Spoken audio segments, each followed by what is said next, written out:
আমাদের মসজিদ মাদ্রাসা নিয়ে যদি টানাটানি করা হয় কাউকে ছেড়ে দেওয়া হবে না।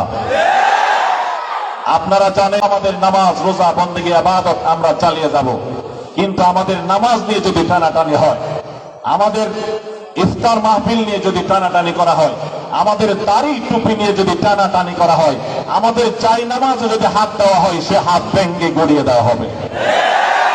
আমাদের মা বোনদের হেজাব নিয়ে যদি টানাটানি করা হয় সে হাত কেটে ফেলা হবে। আমরা তখন বদরের হাতিয়ার হাতে নিতে বাধ্য হয়ে যাব। সোজা আঙ্গুলে ঘি ওঠে না, তখন আমাদেরকে শক্ত অবস্থান গ্রহণ করতে হবে।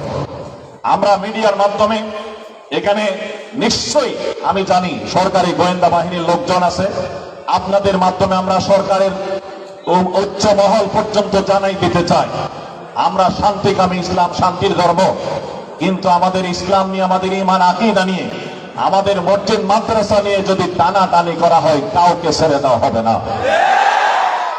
আপনারা জানেন আমি মাহফিলে বলেছিলাম আমরা প্রতি গ্রামে গ্রামে মাদ্রাসা এবং মক্তব কায়েম করব।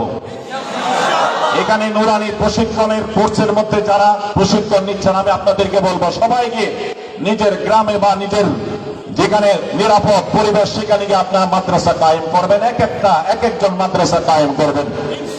আমরা এই মাদ্রাসা মসজিদ কায়েম করে ইসলামী বিপ্লব এই দেশে ঘটাবো ইনশাআল্লাহ।